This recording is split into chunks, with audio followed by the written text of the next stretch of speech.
went out. I check people Ooh, out. good morning. I admire Morning, you. Babz. And all So sorts good of to Jeff see Grant. you.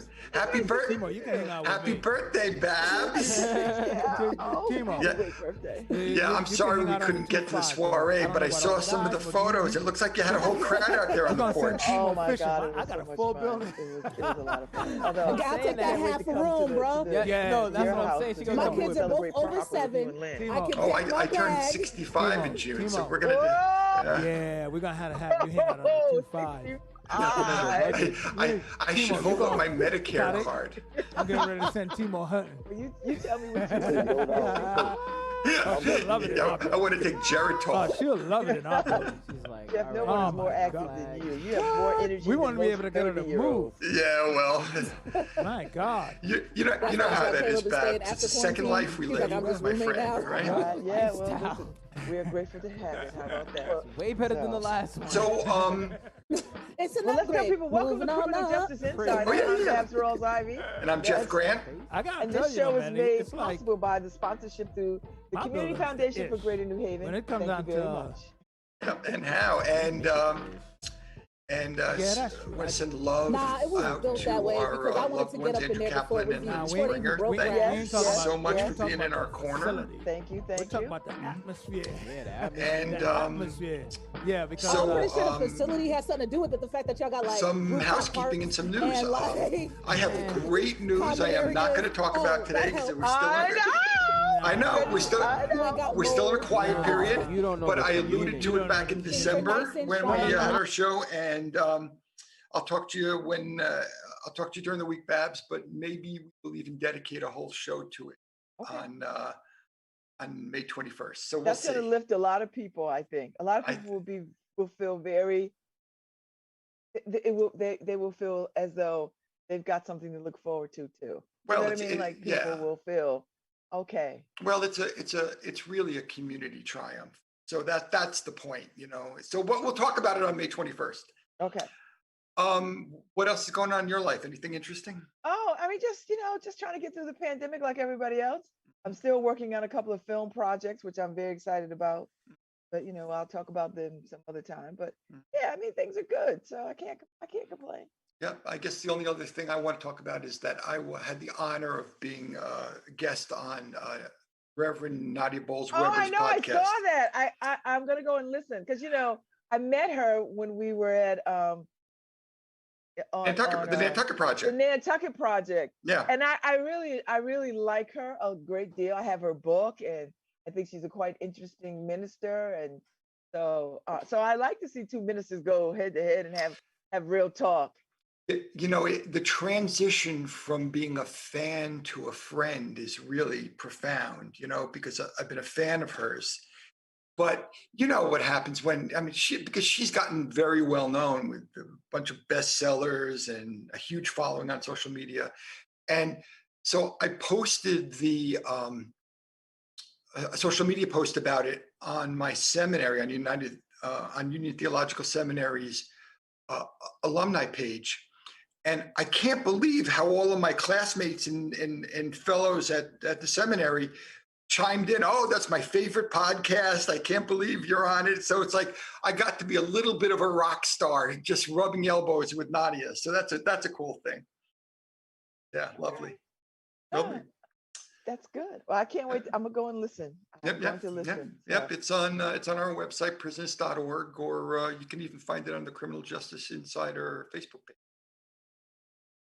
All right, so we are delighted this morning to welcome Dr. Haroldine Trulier, who served as associate professor of applied theology at Howard University School of Divinity, the Mecca, as it is so lovingly called, since 2003. He currently teaches prophetic ministry, ethics and politics, ministry and criminal justice, and church and community studies. Prior to joining the Mecca Divinity faculty, he served as visiting distinguished professor of religion and public policy at Templeton Honors College at Eastern University. Also held faculty positions at Yale University, Colgate Rochester Divinity School, Center for Urban Theological Studies at Geneva College, Jersey City State College. His administrative experiences include Dean for First Professional Programs at New York Theological Seminary, 1996, Vice President for Faith-Based Initiatives at Public-Private Ventures, 1998, 2001. Dr. Trulier has lectured for university, church, and professional organizations across the country. He is a Phi Beta Kappa graduate of Morehouse College, where they make men. Morehouse makes men, 75. Completed his PhD work with a distinction at Drew University. Dr. Trulier is the author of over 100 articles, book chapters, essays, and published sermons. Important monographs include Faith-Based Initiatives, High-Risk Youth, the African American Church, and Welfare Reform, George Kelsey, Unsung Hero. He directs a national research and demonstration project called Healing Communities, mobilizing congregations to support those turning from incarceration to the establishment of family and social support networks. Let's see. Through his research and activism, he has been named a fellow at the Center for Public Justice in Annapolis, Maryland. Served as consultant to the Faith Families portfolio of Annie E. Casey Foundation. 2014, he was named one of the 14 faith leaders to watch by the Center for American Progress. Serves as a member of the executive session on community corrections at the Kennedy government at Harvard. March 2017, named Justice Champion of the Coalition for Public Safety. He is also a member of 2017 Conviction Fellows, Just Leadership USA. Welcome, Dr. Trulier. That's a lot. You've done a lot. That's a lot. That's a lot. And I wanted to make sure I said as much of it as I could because it's impressive and it should be said out loud. And Dean, we're so happy to have you. I know we planned on having you last year, but the week that you were scheduled, you got COVID. So I hope you're feeling better. I'm doing better. It wasn't COVID, but it was definitely a stress-related condition that arose out of the COVID. I'm doing a lot better, and I'm grateful for another second chance. That's beautiful. So, Dean, you and I first met when you gave a workshop, a Healing Communities workshop in Bridgeport, actually, at the Holiday Inn downtown Bridgeport. And I was so taken with your work to try to, if I can just make sure I'm phrasing it right, basically to create welcoming environments in churches to accept people who had criminal justice backgrounds. And I'm sure I'm not doing it justice, but maybe we can just kind of start from there and then we can go way back to your beginnings. Sure. Sure. I was working as a consultant at the Annie E. Casey Foundation, which Babz mentioned in the introduction. and they have their roots here in New Haven. Like they've had their roots here. They were here in New Haven for a good while. Yeah. But yes, I'll just leave it at that. I'm sorry, you threw me. Yeah, it didn't. When we tried to work with the New Haven group, it didn't work out so well. I'll just leave it at that. But I have fond memories of New Haven, having been on the faculty at Yale in 2001.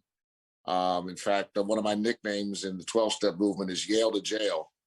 In 2001, I was on the faculty at Yale. In 2011, I was in jail. But I digress. So New Haven has a number of memories for me. So at any rate, when I was with the Casey Foundation, our senior vice president, Ralph Smith, pulled us all together and he said, 2006 is going to be ground zero for prisoner reentry.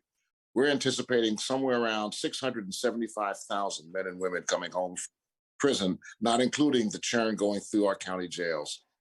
And every department needs to come up with a strategy for how to address this large number of men and women coming home from prison.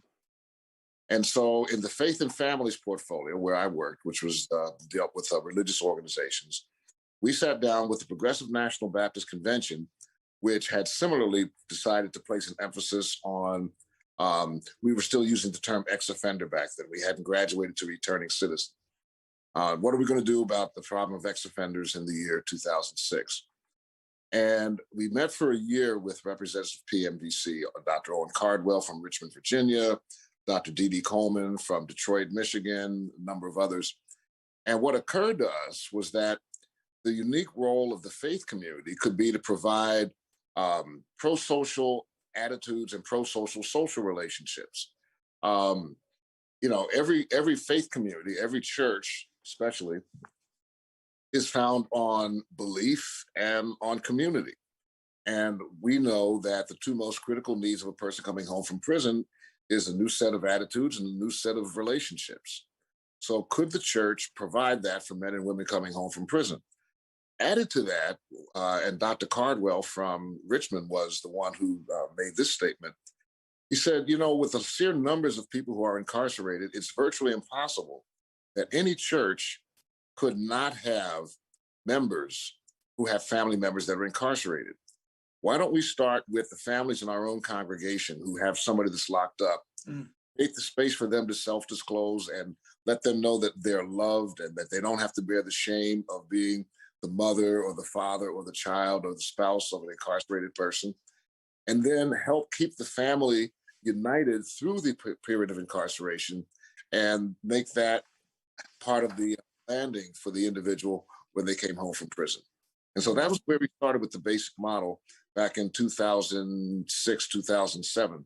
And since that time, we've been able to work with congregations across the country. I can't even count the number because PNBC, the Progressive Baptist Convention, developed their own training module out of this. The United Methodists developed their own training module out of this. Southern Baptists took elements of it for their reentry program. The American Baptists are using it. So we know that several thousand churches have gone through some form of training or exposure to the model in the 14 years since we've been doing implementation. Okay. So Harold, Dean, I'm not sure I told you, but I served on Healing Communities Network, Steve Chinlin. I was on the board of directors for about 7 years. So weren't they affiliated with you too? Yes. What happened was in 2011, we launched Healing Communities of New York. And we did it in conjunction with New York Theological Seminary, which, as you know, Jeff and Babz, has been giving seminary degrees at the Sing Sing prison for close to 40 years. Mm-hmm. And one of the graduates of that program, Dr. Lonnie McLeod, passed suddenly in 2009.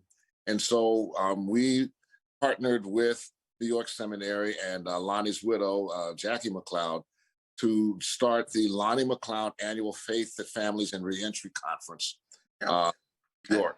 At Riverside Church, no? At Riverside Church. Yeah.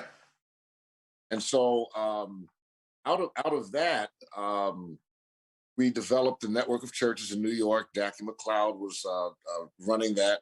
And then she was approached by the group, The Network, with your friend, to talk about pulling a merger together.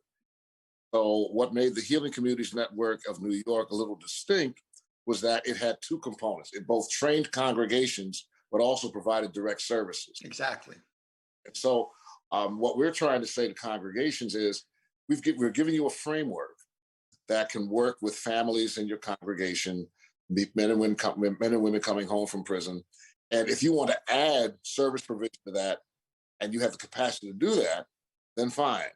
If you don't, if you've got a church as small as the church that I was a member of in Philadelphia, which was an old storefront at the end of an alley, we didn't have the capacity to deliver social services, but we did have the capacity to support the families in our church who had someone in prison. We did have the capacity to provide an alternative set of values and ideas for men and women who were in the system. And we had the capacity to love people when they came home and provide a social support network. Any church can do that, whether you have 15 members or 15,000 members. So, Doctor, how do you come to this work? What is your story, and what is your relationship to this returning citizen population? I'm a middle class uh, son and grandson of public school teachers. Okay. My great grandmother went to college. Most white people can't say that. So I, um, very middle class, did not grow up in the hood, but by the time my neighborhood became the hood, my parents moved out. And so I knew that I was called to ministry. I went to Drew University to do my graduate work in religion. And I was working with a white evangelical missions group that was doing campus ministry, who decided that they would start working with court adjudicated youth. So they took a look at me, their only Black staff person, and they said, we're going to send you to Paterson, New Jersey to work with court adjudicated youth. We think you'll be able to relate to them because you're Black. Of course. Of course. Right. You know, okay. I worked with my degree in classical music and my and my background in high school ice hockey.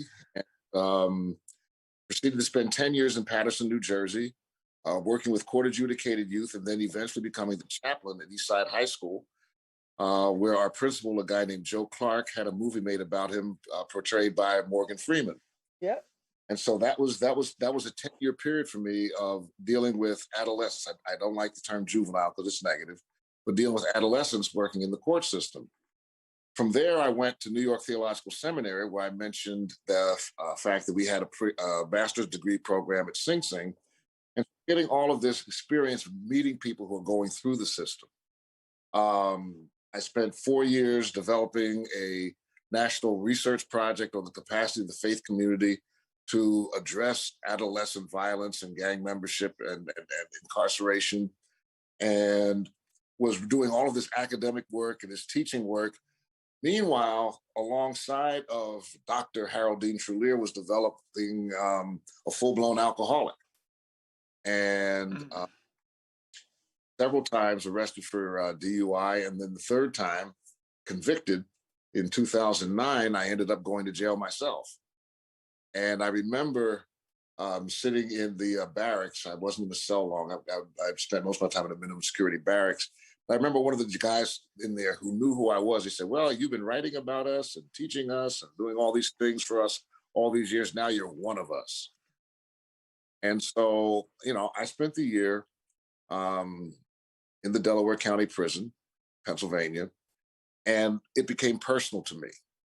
And so when I came out, we had already started the Healing Communities work, but there was just I'll just say there was a different anointing on me, having been on the inside, having, you know, worn prison tans, having, you know, gone through all of the stuff that we go through in those systems, the dehumanization,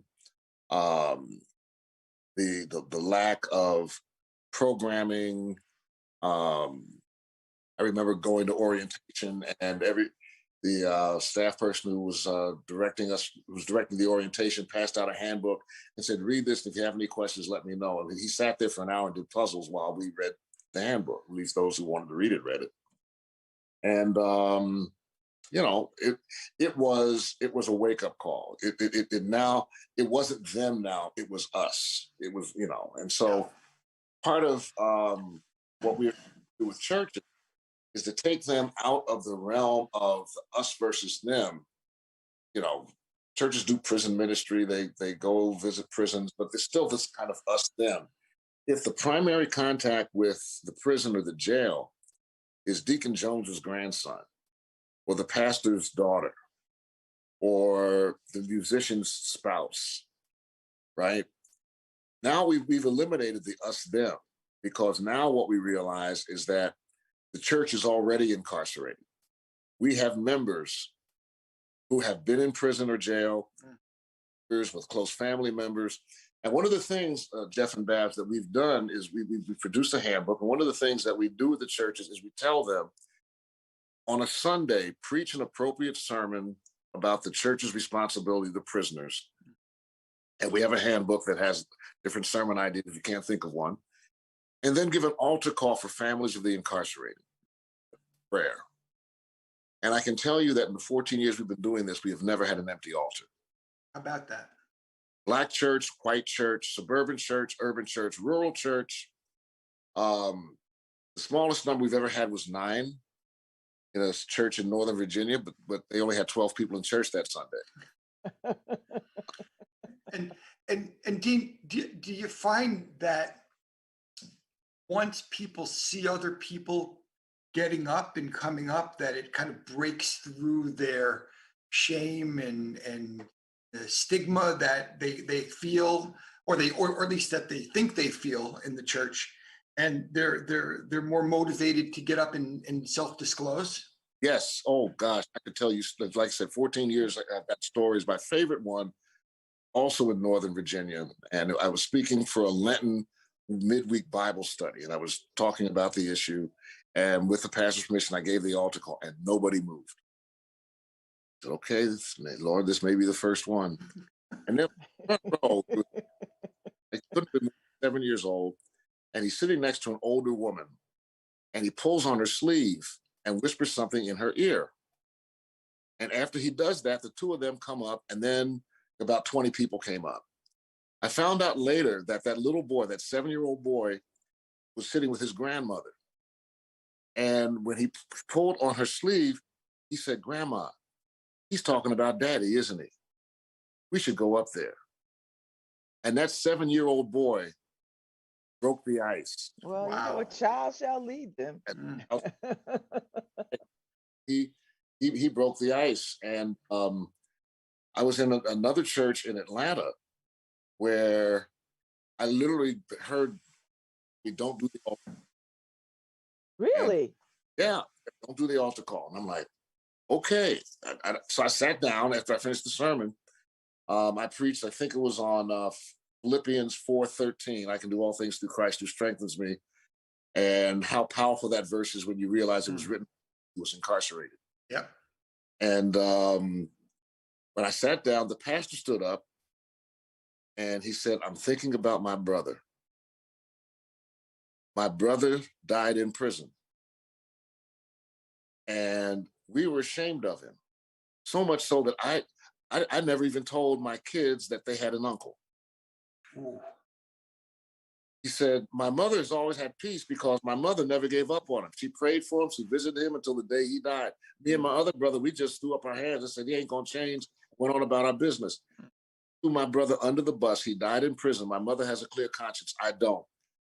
And I can't be the only one here who's living with the if I coulda, woulda, shoulda. And I cannot give the benediction until we do." This was the exact words. "I cannot give the benediction until those of us who threw our family members under the bus because they were incarcerated do business with God." Oh, God, that is heavy. And That's heavy for me right now. I'm like, whoo. he opened the door. I mean, and Oh. he brought folks forward. He's one of at least 3 pastors who have self-disclosed. In fact, the pastor of the church where the 9 people came forward, she had been asking me to come and do the workshop and preach and work with their church. And I told her I can't. And she kept saying, "Why not?" I said, "Until you're willing to tell the church that your husband's back in state prison, instead of the lie you told them that he has a new job working on Sundays, I can't do this. Because if you can't self-disclose, you can't work with the others who do." And so she's one of several clergy who use the opportunity to self-disclose. And by the way, I'm just kind of dialing it back over all of the clergy that I know, Jeff, that have self-disclosed as a result of this. They're all seminary trained. So, You know, doctor, you know, Dean, I've never told this story before, but 6 years ago, Babz knows, I fell into a deep depression 6 summers ago. And at the beginning of the depression, before I understood that I had to go through like a mourning phase, this is like 7 or 8 years after I got back from prison. And I'd never really processed it. And I was attending at the time Northfield Congregational Church in Weston, Connecticut, with Pastor Bernard Wilson there. And I had guest preached at that church. And I had talked about my prison journey, but I never really talked about my feelings. I'd never really talked about it. And so now it's Gospel Sunday, and they were doing an altar call, and they were anointing people with oil. And I walked into the back of the church late because I was so depressed I didn't think I could make it to church. But I walked in because I knew that they were going to be doing that. And I walked right up to the altar and I got on my knees, and pastor's sister, who's also pastor, she prayed over me, and because she could see that I was a shell, and she anointed me with oil, and I broke down in tears. And that was the start of my second rebirth, really, as someone who's willing to discuss my story in a way that is really authentic to me. And that happened in that church. I believe that. Jeff, you're actually giving me permission to take my story a step further. That second healing, right, is something that I struggled with since I've been home. And I've had several relapses in my alcoholism. And my last one was I had one began back in the spring of last year. That's why I wasn't with you last year. I was in treatment. And the treatment journey this time, I hadn't planned to say that. I was going to skim over that, but you've given me permission. Treatment journey eventually landed me in a psych ward. And I realized that it's one thing to come home and to do well and to have support from family and friends, but it's another thing to heal, right? It's another thing to get past the nightmares that I had at least once a month that I was locked up again. And so I have dived on my language, my English. Oh God. Divin deeply into the roots of my alcoholism and really working on underlying causes. And what I heard God say to me was, you've been a great advocate for people who've been incarcerated, and your own incarceration has been a major part of that. But I need you to dig deeper, because you've lost sight of the reason for your incarceration, which was your addiction and mental health issues. And that's where your advocacy has to increase as in this last quarter of your life. Jeff, you're 65, I'm 66. I got you by a year. I'm planning on living to 90, so I'm just getting fourth quarter. Amen. So this last quarter is really going to be mental health, addiction, and incarceration, because we've got to get in front of the pipeline. We've got to create alternatives for the pipeline, and we have to address underlying causes with alternative solutions rather than prison and jail as a one-size-fits-all. I think you're right. And part of what happens for us when we're working with churches is, to get churches mobilized around policy change. Watch this. You can't get churches to mobilize around policy change, around issues like addiction and mental health and mass incarceration as issues. Churches are not mobilized by issues. They're mobilized by individuals. They're mobilized by facts. They're mobilized by faces. Mobilized by statistics. They're mobilized by stories. They're not mobilized by numbers. Mobilized by names and narratives. There's my Baptist alliteration for the day, right? So so by putting faces on mass incarceration, by talking about Deacon so-and-so's son or brother so-and-so's mother, or when I preach, I always give my inmate number. Every time I preach, I give my inmate number. I get the nice introduction you gave me today, Babz. I always go Harold Dean Trelier 10002648. I don't know mine. I don't remember mine. I memorized mine on purpose. I didn't. Because you see, Dean, I'm old enough that my inmate number was 4. Oh God.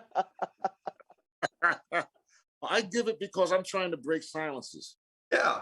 part of my role. And so so by putting a face on it, we can move churches into that space for public policy change because they realize they're not just standing up for change, but they're standing up for a better life for people they know, right? For Deacon Brown's grandson, for pastor's daughter, they are being directly impacted by whether or not residents of correctional facilities get COVID shots. They're being directly impacted by whether or not Pell Grants are going to be available to people so they can continue education and reduce their recidivism rate from 60% to 5%. They're directly impacted by whether or not they have access to hygiene products, right? The guy up in Maine who, the state representative up in Maine who talked about by giving women feminine hygiene products in prison, running a country club a year ago. I wish they would have mailed all their feminine hygiene products to them. But Dean, you can see where the concepts. I mean, this goes back to Rauschenbusch, right? This is where like the social gospel springs out of what's the church's responsibility, But I think the real teachable moment here is, and I just want to make sure we don't pass this by. And this is like cutting into the fourth wall here, right? The teachable moment is when you self-disclose your struggle, or Babz, when any of us self-disclose our struggle, we're not lying. We're not like just buying into the narrative that you come home from prison, you do hard work, and it's all bread and roses from there. I mean, this is like a living, breathing thing, and we have relapses, and we have bad days, and it's not just this straight line. We, on any given morning, we can wake up and feel like crap, or maybe it's a good day. Things just happen, and when we look at each other as people and we listen and we pay attention, then what we're really doing is God's work. So, Dr. Tuller, you made a good point about the pipeline piece, and I think this is, for me, the missing part of breaking into this pipeline. I mean, we talk about education, we talk about the prison, the school to prison pipeline oftentimes, but we never talk about the intimacies of that. And I think at the heart of all of that, a lot of that is the mental health. It is shameful that prisons, the U.S. prisons complex system, is the largest provider of mental health care in this country. I mean, that just makes, when we look at that, we ought to be ashamed, and we ought to be like, that should not be. They should not be the largest provider of health care of any sort, but they are. And I think the mental health piece goes unnoticed in the prison population. I mean, people discount it so much, except when they want to, sentence you, they don't discount it. But it's discounted so much that if we can get in front of mental health issues, particularly with young people, first, I think it would do so much to cut down how people get to prison, how people commit crimes, how people do all the things. I mean, if somebody would have intervened with me in my story at a younger age, I would have probably had a whole different kind of life. I would have had a whole different, or maybe I would have had this life, but without the piece of no self-worth and all of that helped propel making a bad decision that landed me. And I was already a grown-up, right? I was already a grown-up in a full career. I had already had degrees under my belt. I had already had all these things, but I had never dealt with the mental health aspect of being a kid that was trafficked, and that, like, it was never discussed. It was never dealt with. And even as an adult and in attempting to sort of deal with it, by that time, it's so much to unpack. Yeah. You know what I mean? Like you can't go back to being 12. You know what I mean? So I think that's a really good point that you made about getting at that mental health at the beginning of this pipeline, at the beginning of that, could wrap our, even if churches and schools and communities could marry around helping with mental health and doing something about mental health, I think we could make a dent in this march to prison. Oh, no question, no question. I uh, just read an opinion piece by Daniel Hahn, who's chief of police for the city of Sacramento, and he made such a point. I've heard other law enforcement leaders make the same point, that they have been relegated to cleaning up all of the social mess of society, and that we're not spending money on mental health, on education. He gave the example of a person with mental illness in his city in Sacramento who just churns in and out of the jail system because there are no mental health services available. He said, we arrest him, we book him, we lock him up. We have a 72-hour minimum lockup for mental health people, and then we put them back on the street. There's nothing. And he said our primary mental health facility closed 10 years ago. I have a colleague in Philadelphia who is developing a mental health and healing model for formerly incarcerated persons, because we don't have that on the back end either, right? Everything's about jobs and housing, very little on post-traumatic prison disorder, right? Or post-incarceration stress disorder, however you want to word it. And the kind of thing that Jeff was talking about, that we do peak and valley on the way as we try to reacclimate ourselves to society. So the mental health piece cannot be underestimated. I do salute jurisdictions like Cook County, Illinois, and Philadelphia County, Pennsylvania, who have made the head of their county jail systems mental health professionals. Wow. Their wardens, the lead commissioner, which goes for the warden in over in Philadelphia, is an LCSW, and Chicago, Cook County is on their second mental health professional running the Cook jail, and so they should, because they're running mental health facilities, as you said, Babz. So to get in front of that, and to help the faith community, our new handbook is coming out this summer. And Dr. Chris Kamena is one of our staff people, who is a clinical psychologist as well as a pastor. He was a guest on our show last year. Yeah, he took my place when I was in rehab. Exactly. So thank you, Chris. He believed in me getting a second chance too. So he has written a chapter for our new handbook on the church and mental things that churches can do as primary responders, first line responders, and providing the kind of support that people need to make it through mental health crisis as lay people, right? So there's so much more we could do. And to be honest with you, what COVID, this is my personal belief, COVID has exposed how dependent we were on institutions and not on community. And as people of faith. And when this thing is over, we're not going back to business as usual. The kinds of things we're talking about today are going to be on the front burner. The number of people like myself who relapsed under COVID, right, or alcoholism or addiction, is going to be on the front burner. The number of people who have been negatively affected by not being able to go to school during COVID is going to be on the front burner. There's no way. I see people prayed for COVID to go away. I believe God left it here so that we could get our act together.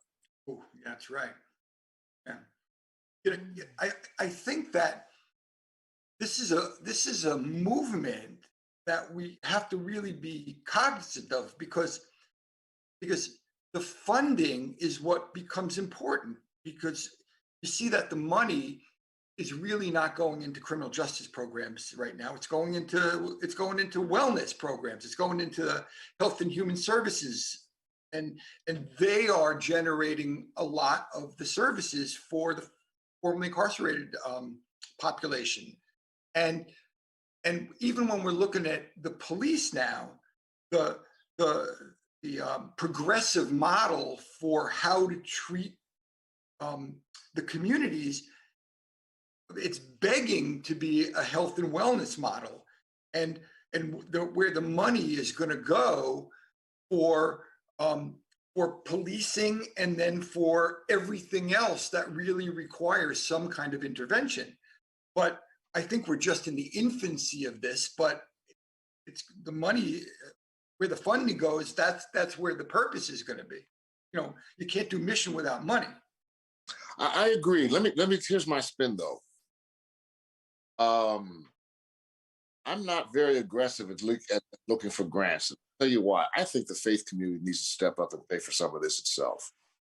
When I was at the Casey Foundation, we invested $250,000 in a denomination to get this work going. I won't call the name of the denomination.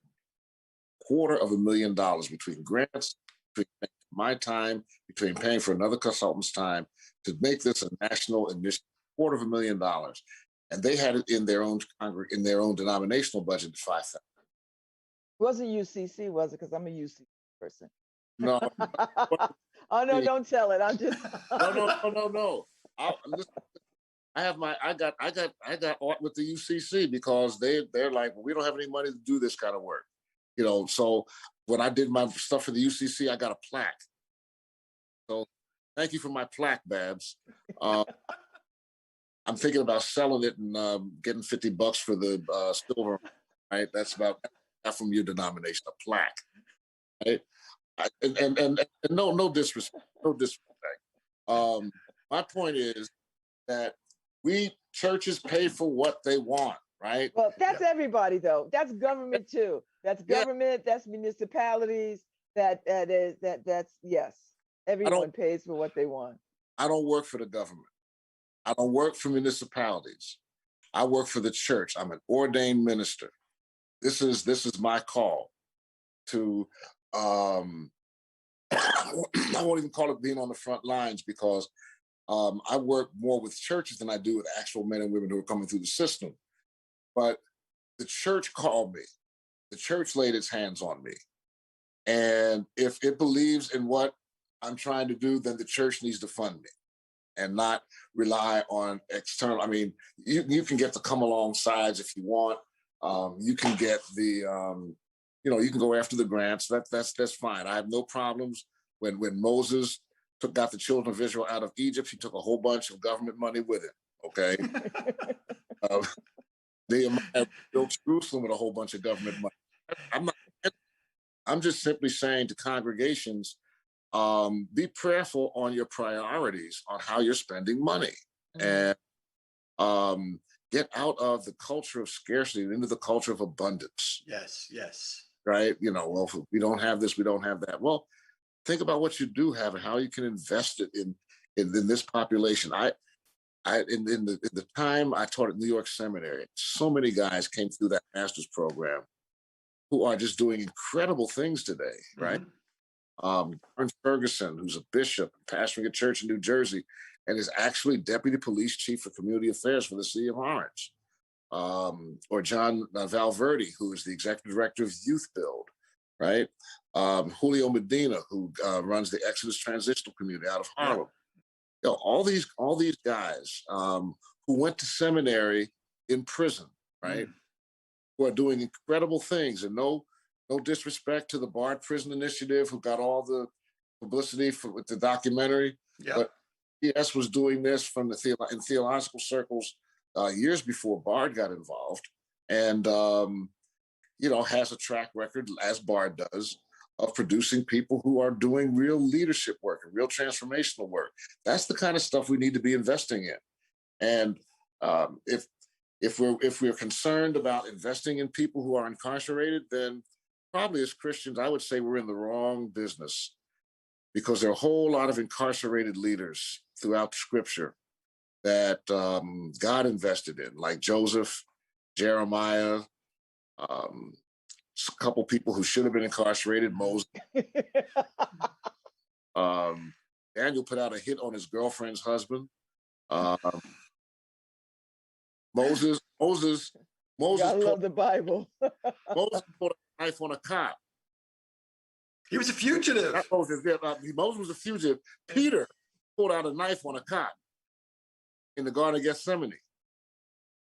right? So, and then several months later, he preaches and 2,000 folks get saved, right? So, you know, even if George Floyd was guilty, right? He was no more guilty than, and I don't think he was. Let me be clear, I don't think he was. But the people who blame George Floyd for what happened to him, you should never go to church again, because Peter pulled a knife on a cop and preached 3 months later. If you were in charge of the world, Peter wouldn't be able to preach. You know, I had a professor in seminary who answered the question in terms I could understand, that why the four gospels are in disagreement, why there's so many holes in the stories, and what he said was, well, think of the gospels as witness statements at a crime scene, right? There's four witnesses. There's right? There's a crime. There's four witnesses, and anytime you interview four witnesses, they're going to have different stories.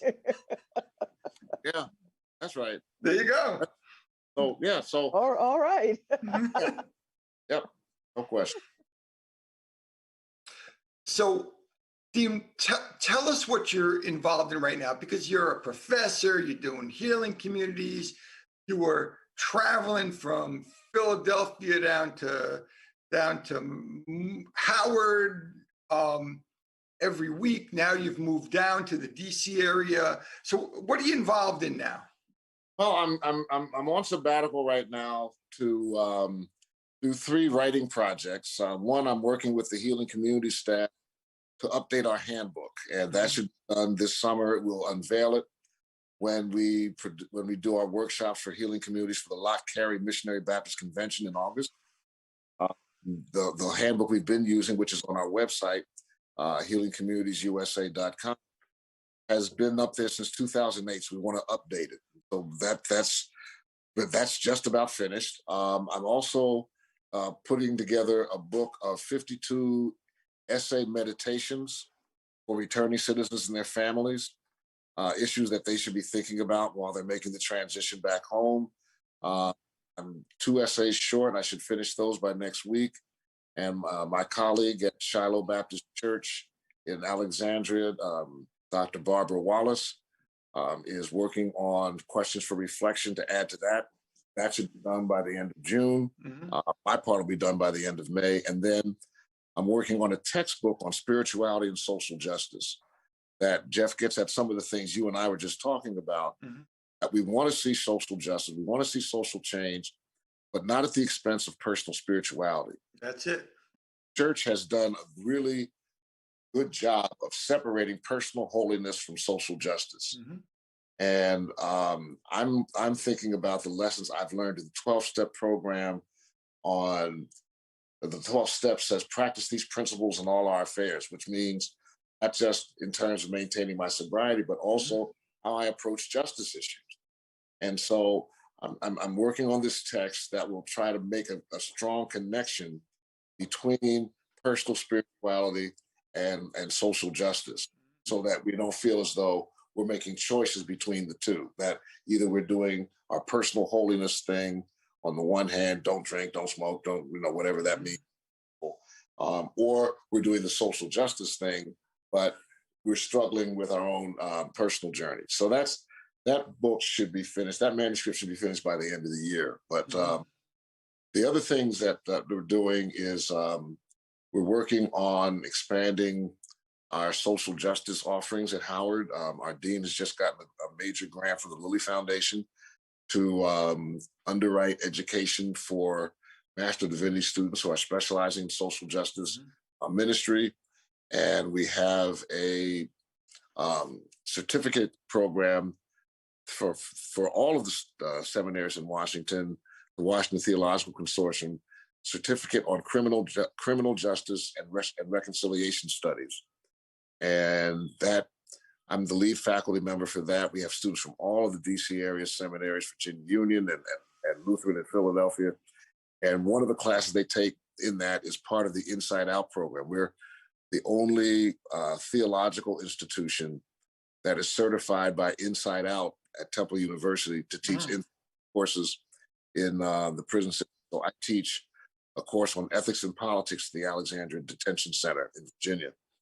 And it's, as you know, from the Inside Out model, half residents of the facility, half seminary students, and they So do. before we go, Doctor, talk a little bit about you personally and how you are dealing with your way to stay sober and on your path, and where are you with that, and how are you managing and coping and thriving, because we're still in a pandemic, and the issues that drove you, that helped you or caused you or pushed you to lapse are still, I'm sure, very prevalent, still there. How do you manage and maintain and move Good forward? question. Here's the way I put it. COVID didn't cause my relapse. It exposed the weakness of my program. Ooh. Okay. And so it exposed that I was doing too much on my own. I was not living in community. It exposed that I was not focused on my own personal spiritual development. And of course, this is part of what's behind the book. You know, I was still very active in the social justice realm, but I wasn't focusing on myself. So Yes. I have recommitted myself to the 12-step programs. I've recommitted myself to all of the principles involved therein, group and individual therapy, as I begin to uncover some of the childhood wounds and learning how to silence. I'm sure you all have heard the phrase, you know, the inner critic.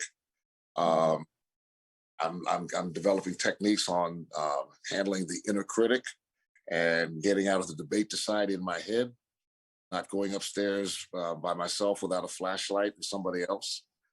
It's dangerous up there. It's dangerous up there. So the main things I'm focused on are discipline, you know, spiritual discipline, meditation, and community, being in accountable settings that help me to become a better person. And so I've been amazed at this stretch of recovery, in that by investing in those things, I'm just less stressed. I have a better sense of what my size is in the world. I'm right sized. Everything doesn't depend on me. I'm learning how to let things go. And I've got a supportive church. I've got supportive friends.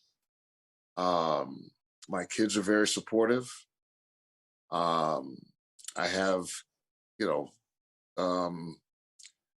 some special friends in my life that are closer to me than others, that I can talk to about anything. But I'm not the Lone Ranger anymore, right? Yeah. Later anymore. That I had to give that role up in the treatment center, and it's sort of like when I was in the jail, right, 10 years ago. They said, "Well, you've been writing about us and helping us. Now you're one of us. You have to flip the switch. Flip the switch."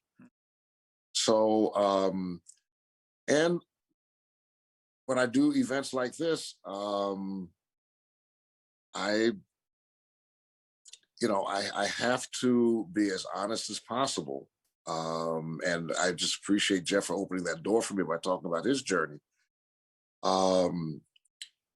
So that, I'm not bragging on anything other than the grace of God, but so that I can just be for real. I don't have to flip switches and hide behind my degrees or my accomplishments. I'm struggling when I go to a 12-step meeting or a Celebrate Recovery meeting or anything like that.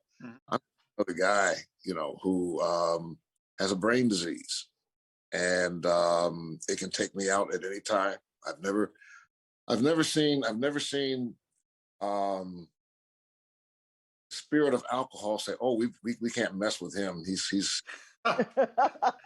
So Dean, I'm gonna put you on the spot before we close. I'm gonna put you on the spot. I go to a recovery meeting every morning in Greenwich, but not on Zoom now, at 7 a.m. And for this arc, for these 13 weeks, I'm leading the 11th step meeting on Friday mornings at 7 a.m. So 2 weeks from today, okay, so 2 weeks from today, May 21st at 7 a.m., I'd like you to be our guest speaker at the Greenwich Recovery meeting and talk about the 11th step and pray with us. And so will you do that? Yes, I will do that. All right. One of the promises, Jeff, is no matter how far down the scale we have gone, we will see how our experience can benefit others. So if Amen. you feel how far down the scale I went, then I'll be willing to come. That meets the same time as my home group. My home group in Rockville, Maryland is a 7 a.m. Zoom meeting. So that time slot works really well. Perfect. I'll be sending you the invitation. Okay, Wow. sure. All right, Babz, take us out. Yes. Well, Dr. Trulia, this was a rich conversation. I appreciate your authenticity because it's so needed. And it was just a pleasure to listen to you. I hope you come back and talk to us. I'd like to come hear you preach somewhere. So let me know. Oh, yeah.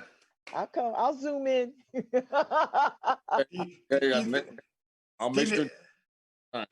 And thank you. Let's do a quick shout out for our friends at Just Leadership USA. You were Yes, a leader of conviction. A leader of conviction. What year? 2017. I'm telling you, that 2017. Just Leadership has Yeah. produced some talent. Let me tell you. Glenn Martin was here a couple of weeks ago with us, so you're in good company. Yes. And I just want to remind your listeners of our website, healingcommunitiesusa.com. Okay. And there are, and I do have sermons on YouTube, Babz, if you ever want to just. Oh, I'm gonna go look you up. Okay. and we assume healingcommunitiesusa.com accepts donations. Yes. Yes, it does. Absolutely, we do. All right, Thank you. all right. I'm so not good at that, Jeff, but thank you for prodding me. We do accept donations. Good, good.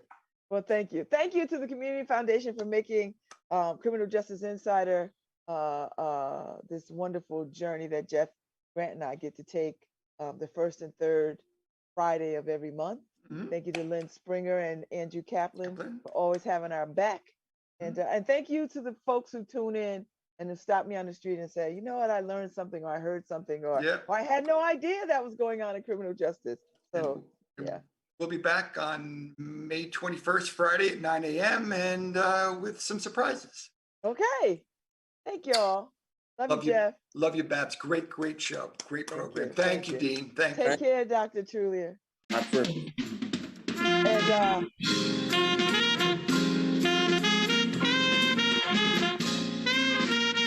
Hi, this is Babz Rawls from New Haven, Connecticut, and you're listening to WNHHLP 103.5 FM, streaming live at freeindependent.org.